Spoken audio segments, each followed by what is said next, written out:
Thank you for joining us for our monthly webinar series from Local Market Monitor, where we take a closer look at this month's National Economic Outlook, which was written by Local Market Monitor's founder, Ingo Windsor. For those of you that don't know Ingo, he has been analyzing real estate markets for over 30 years and is a graduate of MIT and Boston University.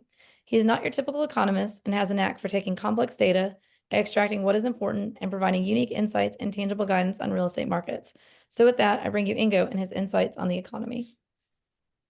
Thanks very much, Carolyn. Every month, we look at the latest economic data to see what they can tell us about real estate markets, where they are now, and where they may be headed. Our underlying premise is that you make better investment decisions when you have a better idea of the economic forces that will affect supply and demand. This month, we'll again review the situation of the overall economy, where there is slower and slower growth. And we'll talk more about what that means for the real estate market, where home prices should now be sliding backwards, but so far haven't. Let's look first at jobs, our best short-term indicator of how the economy is doing. Here's a picture of the monthly increase in jobs compared to the same month of the previous year.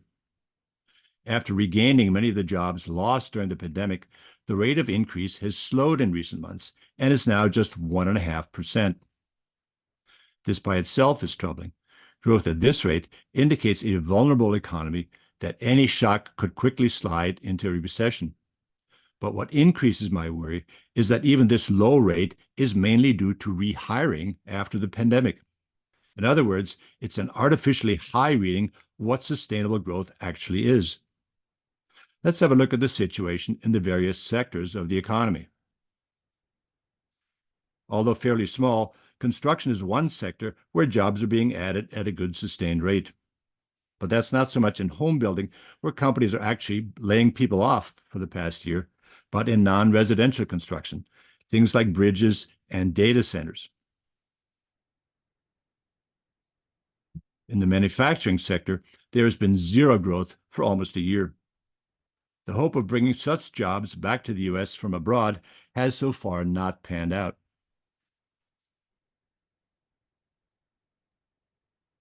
We also seem to be heading towards zero growth in the finance sector, where the recent surge in mortgage lending is now over, and computers are doing more and more of the work.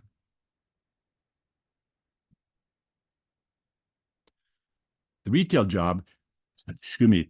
sector is adding jobs at a modest but irregular rate. This includes jobs at online retailers. The long period of restaffing at restaurants after the pandemic shutdowns is finally over, but the rate has now dipped below the normal level of 2%.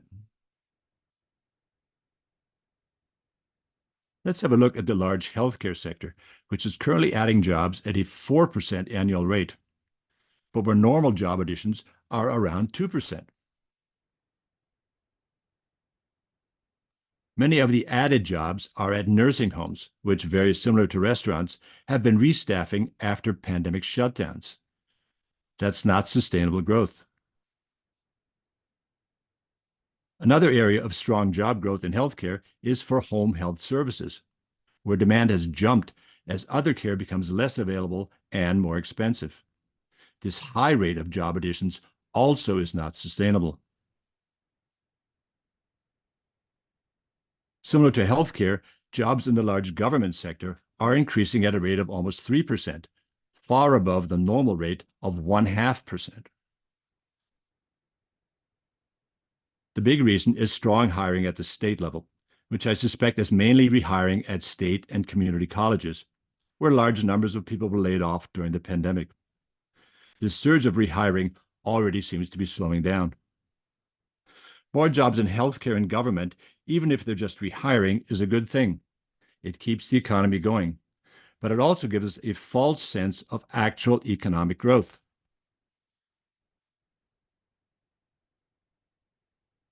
Our best guess of actual economic growth comes from the business services sector, the largest single sector of the economy, which provides services that all other businesses need.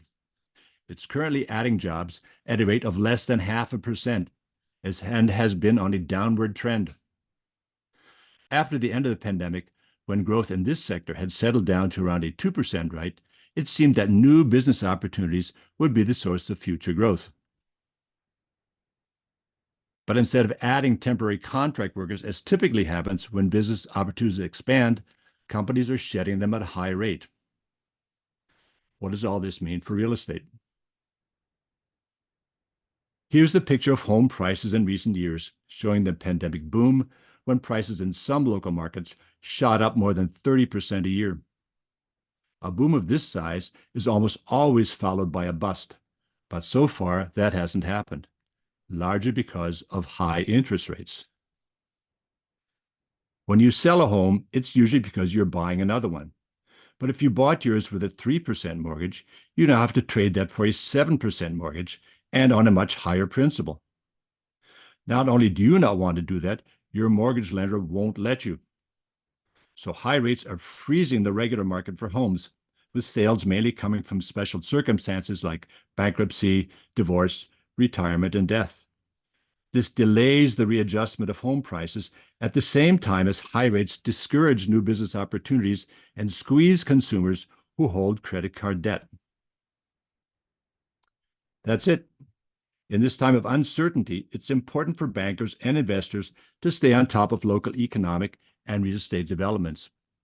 Local Market Monitor provides the data and analysis they need with local market reports and investors' metro analysis. Thanks very much for following along. This is our National Economic Outlook. I'm Ingo Windsor.